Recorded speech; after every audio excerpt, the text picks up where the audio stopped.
Primera parte. La casa de los Martsen.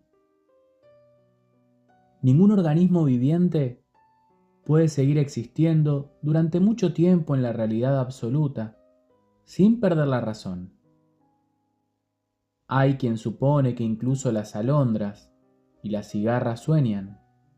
Hill House, un lugar que nadie asociaría precisamente con la cordura. Se erguía sola sobre las colinas, reteniendo dentro de sí la oscuridad. Hacía 80 años que se mantenía así, y podía seguir haciéndolo durante otros 80 más. En su interior, las paredes conservaban su perfecta verticalidad. Los ladrillos se unían con pulcritud. El suelo se mantenía firme y las puertas cerradas. El silencio se afirmaba pesadamente contra la madera y la piedra de Hill House. Y cualquier cosa que por allí aparecía sola. Shirley Jackson, The Haunting of Hill House. 1. Tras sobrepasar Portland, mientras se dirigía al norte por la autopista de peaje, Ben Mears había empezado a sentir en el vientre un cosquilleo de agitación nada desagradable. Era el 5 de septiembre de 1975, y el verano se complacía en la última y magnífica exuberancia. El verde estallaba en los árboles, el cielo era de un azul lejano y suave, y más allá de la línea ferroviaria de Falmouth, Ben distinguía a dos muchachos que andaban por un camino paralelo a la autopista, con las cañas de pescar al hombro, como si fueran carabinas. Pasó al carril de la derecha, disminuyó la velocidad al mínimo permitido en la autopista y empezó a buscar algo que activara su memoria. Al principio no encontró nada, e intentó prevenirse contra una decepción casi segura. Entonces tenía 7 años, hace 25, que corre el agua bajo los puentes. Los lugares cambian y la gente también, pensó. En aquella época la autopista 295 y sus 4 carriles no existían. Si uno quería ir a Portland desde Solar, tomaba la carretera 12 hasta Falmouth y desde allí la número 1. El tiempo no se había detenido. Basta de imbecilidades, dijo. Pero era difícil pararse. Era difícil decir basta cuando una gran BSA, con el manillar levantado, le adelantó súbitamente con un rugido por el carril de la izquierda. Iba conducida por un muchacho en camiseta de deporte, mientras una chica vestida con una chaqueta de tela roja y enormes gafas de sol ocupaba el asiento trasero. La aparición fue inesperada y la reacción de Ben excesiva. Pisó el pedal del freno a fondo y apoyó ambas manos en el claxon. La motocicleta aceleró, arrojando un eructo de humo azul, y por el tubo de escape la chica se giró para apuntarle con un dedo. Mientras volvía a aumentar la velocidad, Ben deseó fumar un cigarrillo. Le temblaban un poco las manos. La motocicleta, que avanzaba como un rayo, ya casi se había perdido de vista. Los muchachos, condenados muchachos. Los recuerdos recientes se agolpan en él y Ben los apartó. Hacía 2 años que no había montado en una motocicleta y no pensaba volver a hacerlo jamás. Un destello rojo le hizo mirar hacia la derecha, y al volver la vista, sintió una oleada de placer y gratitud. A lo lejos, sobre una colina que se elevaba más allá de un campo de plantas forrajeras, se levantaba un enorme granero rojo con el techo pintado de blanco. Incluso desde esa distancia se podía distinguir cómo resplandecía el sol en la veleta colocada sobre el techo. Estaba allí en aquel entonces y allí seguía exactamente con el mismo aspecto. Tal vez después de todo, las cosas mejorarían. Los árboles volvieron a ocultar el granero. A medida que la carretera se acercaba a Cumberland, el entorno se hacía cada vez más familiar. atravesó el río, donde los niños solían ir a pescar. Divisó al pasar un fugaz panorama de Cumberland por entre los árboles. Se veía la torre de elevación de aguas de Cumberland con su enorme letrero pintado en un costado: «Conserven el verdor de Maine». Tía Cindy había dicho siempre que alguien debería escribir debajo: «Y traigan dinero». Su inicial sensación de exaltación se intensificó y Ben empezó a acelerar, esperando distinguir el cartel indicador. Unos 8 kilómetros después, apareció ante sus ojos. Estaba pintado de un verde luminoso que destellaba a la distancia. Ruta 12, Jerusalem Slot, Cumberland, Cumberland, CTR. Una súbita oscuridad se abatió sobre él, amortiguando su euforia como cuando se echa arena sobre el fuego. Estos episodios se habían hecho frecuentes desde la época gris de su vida. Su mente quería pronunciar el nombre de Miranda, pero Ben no se lo permitió. Estaba acostumbrado a mantener a raya sus malos pensamientos. Sin embargo, esta vez no pudo hacer nada contra la sensación que se apoderó de él, con una fuerza tan salvaje que lo atemorizó. ¿Qué pretendía volviendo a un pueblo donde había vivido 4 años, cuando era niño, con el deseo de recuperar algo ya irrevocablemente perdido? ¿Qué magia esperaba encontrar deambulando por unas calles que había recorrido antaño y que probablemente estarían asfaltadas, niveladas, señalizadas y atestadas de latas de conserva desechadas por los turistas? La magia habría desaparecido, tanto la negra como la blanca. Todo se había ido por el vertedero de basura esa noche, cuando él perdió el control de la motocicleta y después apareció el camión amarillo, cada vez más y más grande, y el alarido de su mujer, Miranda, que de pronto se cortó irrevocablemente cuando... A la derecha vio la salida, y durante un momento Ben pensó en pasar de largo, en seguir hacia Chamberlain o Lewiston, detenerse allí para comer y después dar la vuelta para regresar, pero... ¿regresar a dónde? ¿A casa? No puedo reprimir una sonrisa. Si alguna vez se había sentido en casa, había sido aquí. Aunque no hubieran sido más de 4 años, sin duda era aquí. Puso el intermitente, disminuyó la velocidad del Citroën y subió por la rampa, al punto de llegar a la cima, a la parte donde la rampa de la autopista se unía a la carretera 12, que al acercarse más a la ciudad se llamaba Jointer Avenue. Levantó la vista hacia el horizonte. Lo que allí vio le obligó a frenar violentamente. El Citroën se detuvo con un estremecimiento.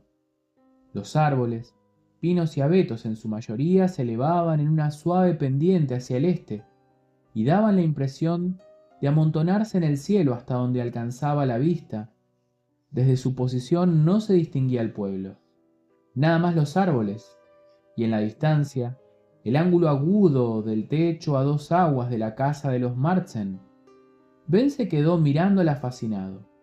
Con rapidez, cálidoscópica, encontradas emociones asomaban a su rostro. «Sigue aquí», murmuró en voz alta. «¡Ay, Dios!». Al mirarse los brazos, comprobó que se le había puesto la carne de gallina. Evitó pasar deliberadamente por el pueblo. Atravesó Cumberland para después volver a Salem Slot, desde el oeste por Burns Road. Se quedó atónito al ver lo poco que habían cambiado las cosas. Había algunas casas nuevas que Ben no se acordaba, una posada, la de Dell, en el límite del pueblo, y un par de canteras de grava nuevas. Habían talado buena parte del bosque, pero la vieja señal de hojalata que indicaba el camino hacia el vertedero de basuras del pueblo seguía en su lugar. En cuanto al piso, estaba aún sin asfaltar, llenos de baches e irregularidades, por la abertura que quedaba entre los árboles, allí donde las torres de los cables de alta tensión de Central Electric de Maine corrían del noroeste a sudeste. Ben alcanzó a ver a Scullery Hill. La granja de los Griffin seguía existiendo. Además, habían ampliado el granero. Ben se preguntó si seguirían embotellando y vendiendo la leche que producían. El eslogan que usaba era de una vaca que sonreía bajo la marca de la fábrica: Leche Rayo del Sol, de las granjas Griffin. Sonrió a pesar de las cantidades de leche de Rayo del Sol en las que había bañado sus copos de cereales cuando vivía en casa de la tía Cindy. Giró a la izquierda para tomar Brooks Road. Pasó junto a los portones de hierro forjado y la pared de piedra que rodeaba el cementerio de Harmony Hill, y tras descender la abrupta pendiente empezó a subirla del otro lado, lo que se conocía en el pueblo como Mustard Hill. En la cima, los árboles se marchitaban a ambos lados de la carretera. A la derecha la vista alcanzaba directamente hasta el pueblo. Fue la primera visión que Ben tuvo de él. A la izquierda quedaba la casa de los Marsden. Se armó de valor y salió del automóvil. Todo seguía igual, sin diferencia alguna en lo más mínimo. Era como si lo hubiera visto ayer por última vez. El césped de las brujas crecía, libre y alto. En el jardín de delante, ocultando las viejas losas desniveladas por las heladas que conducían al porche. Allí cantaban chirriantes los grillos y los saltamontes se elevaban en erráticas parábolas. La casa miraba hacia el pueblo. Era enorme y parecía dibujada y vencida. Las ventanas descuidadamente cerradas le daban ese aspecto siniestro de todas las casas viejas que han pasado mucho tiempo vacías. La pintura se había descascarado a la intemperie y toda la casa tenía un aspecto uniformemente gris. Los temporales de viento habían arrancado muchas tejas y una densa nevada había hundido el ángulo oeste del techo principal, dejándolo torcido. A la derecha, un destartalado cartel clavado sobre un poste advertía: prohibida la entrada. Ben sintió el impulso irresistible de adentrarse por ese camino lleno de malezas, acosado por los grillos y saltamontes que se levantarían entre sus pies hasta subir al porche y entre los postigos mal cerrados, espiar el vestíbulo o el salón, quizás incluso tantearía la puerta principal, y si no estaba cerrada con llave entraría. Tragó saliva y se quedó mirando la casa casi hipnotizado. Con estúpida indiferencia, el edificio le devolvía la mirada. Y del empapelado podrido, y vería escabullirse los ratones por las paredes. Todavía encontraría algunos objetos. Tal vez un pisapapeles que guardaría en el bolsillo, al final del vestíbulo. En vez de seguir hacia la cocina, podría doblar a la izquierda y subir por las escaleras, sintiendo crujir bajo los pies el polvo de yeso que durante años había ido cayendo del techo. Había exactamente 14 escalones, pero el último era más pequeño que los anteriores, como si lo hubieran agregado para evitar el número fatídico. Al terminar de subir por la escalera, uno se encontraba en el descanso y el pasillo da a una puerta cerrada y se avanza hacia ella, mirándola con suma atención. Se aprecia el empañado picaporte de plata. Se alejó para no seguir viendo la casa mientras dejaba escapar el aire por la boca con un silbido. Todavía no. Más adelante tal vez. Pero todavía no. Por ahora le bastaba con saber que todo seguía allí esperándole. Apoyó las manos en el capó del coche y se quedó mirando el pueblo. Allí podría averiguar quién administraba la casa de los Marsden y alquilarla. La cocina sería un lugar adecuado para escribir y podría poner un diván en el saloncito de delante, pero no se dejaría llevar por el impulso de subir por las escaleras. No, al menos que fuera necesario. Subió a su auto, lo puso en marcha y descendió la colina en dirección a Jerusalem Slot. Capítulo 2. Susan. Estaba sentado en un banco del parque cuando advirtió que la chica le observaba. Era una muchacha muy bonita. Llevaba un pañuelo de seda que le cubría el cabello. de un rubio luminoso. En ese momento estaba leyendo un libro, pero junto a ella había un bloc de dibujo y algo que parecía un lápiz de carbón. Era martes, 16 de septiembre, el primer día de clase. El parque se había vaciado mágicamente de los visitantes más bulliciosos. Solo quedaban algunas madres con sus bebés y otros tantos ancianos sentados junto al monumento. Además de la muchacha inmóvil bajo la sombra protectora de un olmo viejo y retorcido. Al levantar la vista, le vio y en su rostro se dibujó una expresión de sorpresa. Bajó la mirada hacia el libro.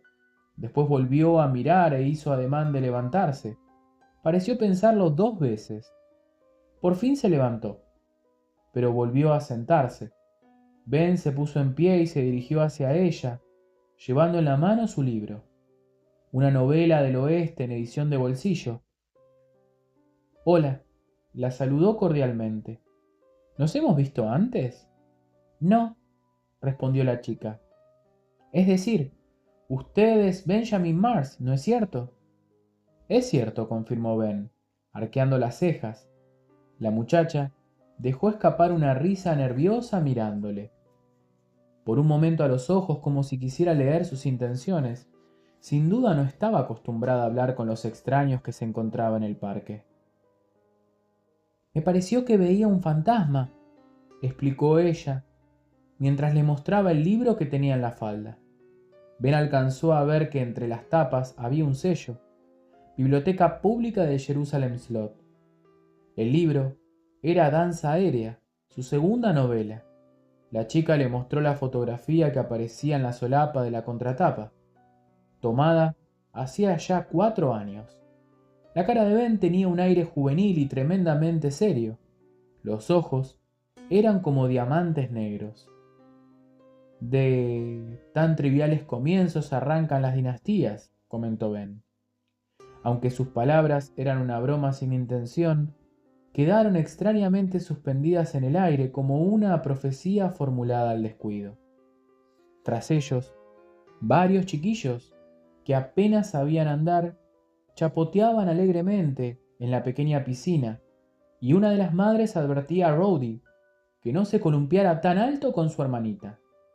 Esta ascendía en su columpio como una flecha, gozosa, con la falda al viento, como intentando alcanzar el cielo. Fue un momento que Ben recordará a lo largo de los años, como si le hubieran cortado una porción especial de la tarta del tiempo. Si entre dos personas no se produce nada especial, un instante como ese se pierde en el naufragio general de la memoria. En ese momento la muchacha rió y le ofreció el libro. ¿Quiere dedicármelo? Pero es de la biblioteca. Lo compraré para reponerlo. Ben sacó un lápiz del bolsillo, abrió el libro por la primera hoja y preguntó: ¿Cómo se llama? Susan Norton. Sin pensar, Ben escribió rápidamente: para Susan Norton, la chica más bonita del parque. Afectuosamente, Ben Mills. Bajo su firma, anotó la fecha. Ahora no tendré más remedio que robarlo, le dijo mientras se lo devolvía. Lamentablemente, Danza Aérea está agotado. Haré que uno de esos expertos en conseguir libros agotados que hay en Nueva York me consiga un ejemplar. Susan dudó un momento y esta vez sus ojos se detuvieron en los de Ben. Es un libro extraordinario. Gracias. Cada vez que lo tomo y le echo un vistazo no entiendo cómo pueden haberlo publicado. ¿Y suele tomarlo a menudo? Sí, pero estoy tratando de no hacerlo más. Ella lo miró sorprendido. Los dos rieron y la situación les pareció más natural. Después él se sorprendería cada vez que pensara en la facilidad con la que había sucedido todo. La idea le incomodaba, le obligaba a pensar en un destino que no solo era ciego, sino que estaba provisto de una visión consciente y poderosísima, empeñada en triturar a los indefensos mortales entre las grandes piedras del molino del universo, para fabricar algún pan ignoto. Leí también La hija de Conway y me encantó. Supongo que es lo que le dicen continuamente. No, muy pocas veces, respondió con sinceridad Ben. A Miranda también le gustaba la hija de Conway, pero casi todos sus amigos se habían mostrado indiferentes, y la mayor parte de los críticos se habían ensañado con el libro. Nadie podía confiar en la crítica actual. Las obras con argumento ya no se usaban. La moda era la masturbación. A mí me gustó, insistió Susan. ¿Ha leído la última? Adelante, dijo Billy. Todavía no.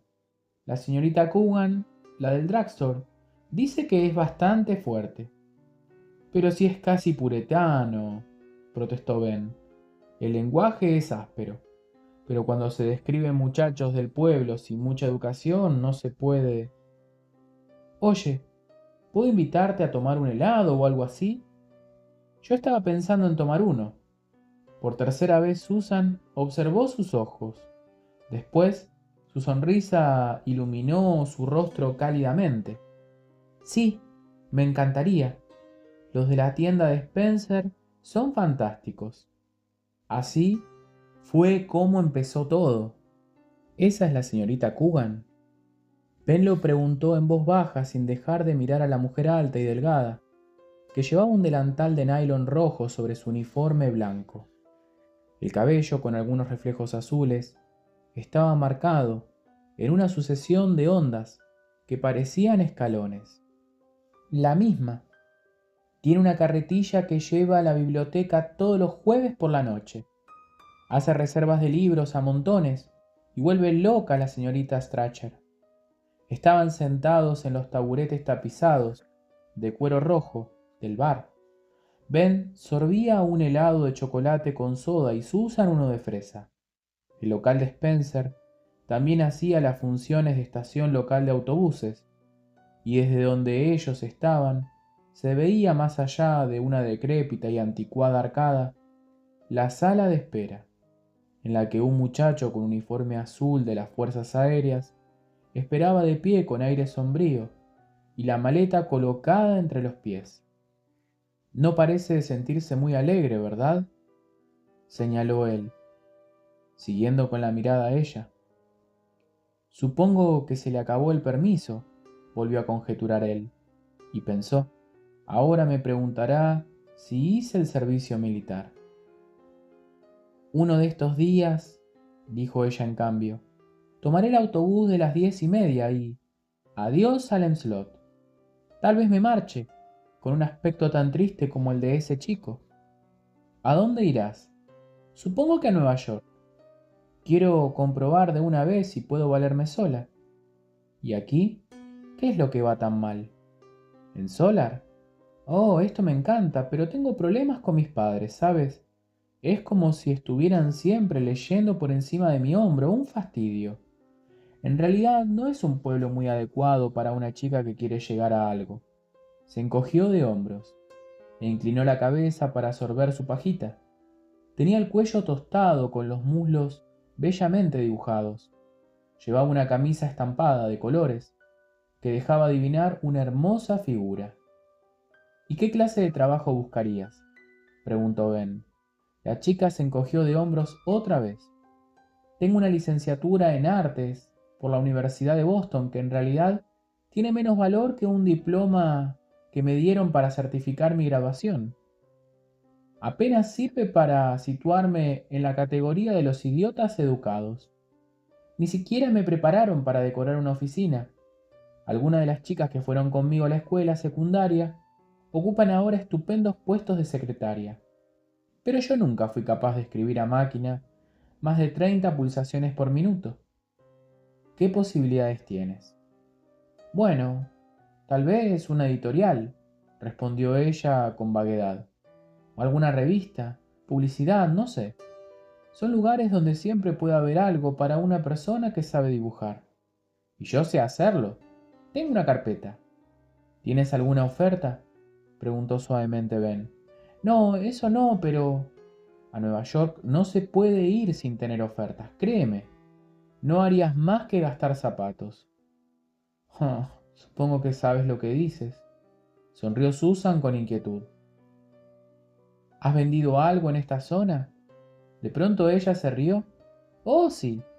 La venta más importante que he hecho hasta hoy fue a la Cinex Corporation. Abrieron una sala cinematográfica nueva en Portland. Me compraron 12 cuadros para colgar en la entrada. Cobré $700 y con eso pagué la entrada de mi coche. Deberías pasar una semana en el hotel de Nueva York, le aconsejó Ben, para visitar todas las revistas y editoriales posibles con tu carpeta.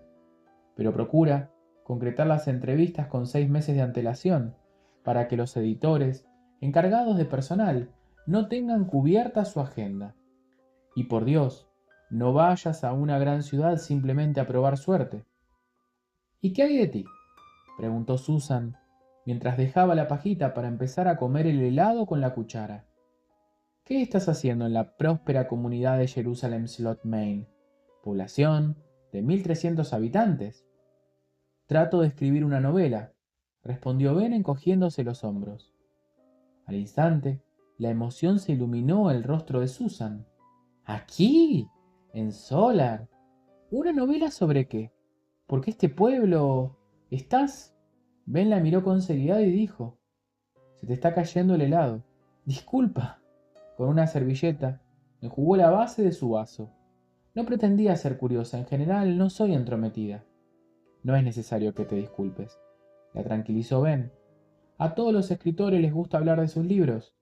A veces cuando estoy en la cama imagino una entrevista con Playboy, pero es una pérdida de tiempo. Solo entrevistan a los autores cuyos libros se venden muy bien. El muchacho del uniforme de las Fuerzas Aéreas se levantó. Un autocar Greyhound se acercó al apeadero haciendo resoplar los frenos de aire. De niño viví 4 años en las afueras de Salem Slot, en Burns Road. ¿Burns Road? Ahora ya no queda nada allí, salvo los pantanos y un pequeño cementerio, Harmony Hill. Vivía con mi tía Cindy. Cynthia Stevens. Mi padre murió y mi madre tuvo una especie de descalabro nervioso. Así que me mandó a la casa de mi tía Cindy, mientras ella se reponía. Tía Cindy me montó en un autobús para que volviera a Long Island, junto a mi madre, un mes después del gran incendio. Ben se miró en el espejo que había detrás de la barra, y yo, que había venido llorando en el autobús al separarme de ella, volví llorando al alejarme de la tía Cindy y de Salem Slot. ¡Qué casualidad! Yo nací el año del incendio, contestó Susan. Fue lo más importante que ha sucedido jamás en este pueblo, y yo no me enteré. Así pues, eres unos 7 años mayor de lo que pensé, en el parque, calculó Ben sonriendo. ¿De veras? Susan pareció encantada. Gracias. ¿La casa de tu tía debió de quemarse? Sí, confirmó Ben. La verdad es que lo que ocurrió esa noche es uno de los recuerdos más claros que conservo. Vinieron unos hombres con extintores a la espalda y nos dijeron que teníamos que irnos. Fue muy emocionante. La tía Cindy se afanaba en recoger cosas para cargarlas en su automóvil. ¡Qué noche, por Dios! ¿Tenía seguro? No, pero la casa era alquilada y conseguimos cargar en el coche casi todas las cosas de valor, salvo el televisor. Lo intentamos, pero no pudimos levantarlo del suelo. Era un Video King con pantalla de 7 pulgadas y un cristal de aumento sobre el tubo, muy perjudicial para los ojos. De todas maneras no se veía más que un solo canal, con muchísimas canciones del oeste, información para granjeros y Kitty el payaso. ¿Y has vuelto aquí para escribir un libro?, se maravilló Susan. Ben tardó unos segundos en contestar. La señorita Coogan estaba abriendo cartones de cigarrillos para llenar el exhibidor, colocado junto a la caja registradora. El farmacéutico, el señor Labrie, paseaba como un fantasma detrás de su mostrador. Por su parte, el muchacho con uniforme de las Fuerzas Aéreas, de pie junto a la puerta del autobús, esperaba que el conductor volviera del cuarto de baño. Sí, respondió finalmente, y se volvió a mirarla a la cara por primera vez. Era muy bonita, con cándidos ojos azules y frente alta, despejada, tostada por el sol. ¿Esta ciudad representa tu infancia?, le preguntó. Sí. En tal caso puedes entenderme. De niño estuve en Salem Slot y para mí es un pueblo lleno de fantasmas. Cuando regresaba estuve a punto de pasar de largo por miedo a que fuera diferente. Aquí las cosas no cambian, afirmó Susan, no mucho. Yo solía jugar a la guerra con los chicos de Gardner en los pantanos y a los piratas junto al estanque. En el parque jugábamos a policías y ladrones y al escondite. Después de abandonar la casa de tía Cindy, mamá y yo volvimos a pasarla bastante mal.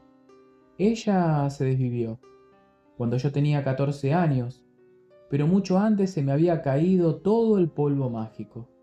Lo que tuve de magia lo tuve aquí, y sigue estando aquí. El pueblo no ha cambiado tanto.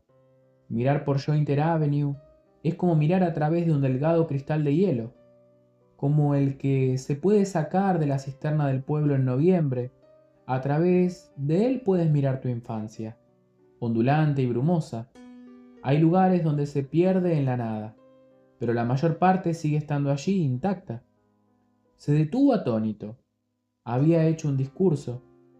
Hablas como en tus libros, dijo Susan fascinada. Jamás en mi vida había dicho algo así en voz alta, sonrió Ben. ¿Qué hiciste cuando tu madre murió? Anduve por ahí, fue su breve respuesta. Acaba el helado. Susan obedeció. Algunas cosas han cambiado, comentó al cabo de un momento. El señor Spencer murió. ¿Te acuerdas de él? Desde luego. Todos los jueves por la tarde tía Cindy bajaba al pueblo para hacer la compra en la tienda de croissant y me mandaba aquí para tomar una gaseosa de hierbas. Entonces no vendían embotelladas. Era verdadera gaseosa de Rochester. Mi tía me daba una moneda envuelta en un pañuelo. Cuando empecé a venir aquí ya no bastaba con una moneda. ¿Te acuerdas de lo que solía decir el señor Spencer? Ben se encorvó hacia adelante. Retorció una mano como si la tuviera deformada por la artritis y esbozó una mueca con la boca, simulando una especie de hemiplegia. La vejiga, susurró. Esas gaseosas se echarán a perder la vejiga, chicos. La risa de Susan se desgranó hacia el ventilador que giraba lentamente sobre sus cabezas. La señora Coogan la miró con desconfianza. Perfecto, solo que a nosotros nos decía chiquillas. Los dos se miraron hechizados. Oye, ¿te gustaría ir al cine esta noche? Preguntó Ben. Me encantaría, respondió Susan. ¿Cuál es el cine más próximo? Susan rió una vez más. Pues el cine de Portland, el que tiene la entrada decorada con los cuadros inmortales de Susan Norton. ¿Hay algún otro? ¿Qué clase de películas te gustan? Algo emocionante, con persecuciones en automóvil. Estupendo. ¿Recuerdas el Nordici? Estaba en el pueblo. Claro. Pero lo cerraron en 1968, dijo la chica. Yo solía ir con mis compañeras de la escuela secundaria. Cuando las películas eran malas, arrojábamos las cajas de caramelos a la pantalla. Y por lo general eran malas, agregó riendo. Solían poner esas viejas películas, evocó Ben. El hombre cohete, el regreso del hombre cohete, Crash Caliban y el dios vudú de la muerte. En mi época no las ponían. ¿Qué pasó con el local? Ahora es la oficina del propietario de inmuebles de Larry Crockett, explicó Susan. Supongo que no puedo competir con el cine al aire libre de Cumberland ni con la televisión. Durante un momento permanecieron en silencio, cada uno perdido en sus pensamientos. El reloj de la empresa de autocares señalaba las 10:45 de la mañana. Oye, prorrumpieron de pronto los dos al unísono. ¿Te acuerdas? Se miraron, y esta vez la señora Coogan los miró a los dos oír estallar de risas. Hasta el señor Labry los miró. Estuvieron charlando 15 minutos más, hasta que Susan le dijo que tenía algunas cosas que hacer, pero que lo esperaría a las 7:30. Al separarse ambos estaban maravillados de la facilidad y naturalidad con la que sus vidas se habían encontrado. Ben regresó a pie por Jointer Avenue y se detuvo en la esquina de Brook Street, a mirar distraídamente hacia la casa de los Marsen.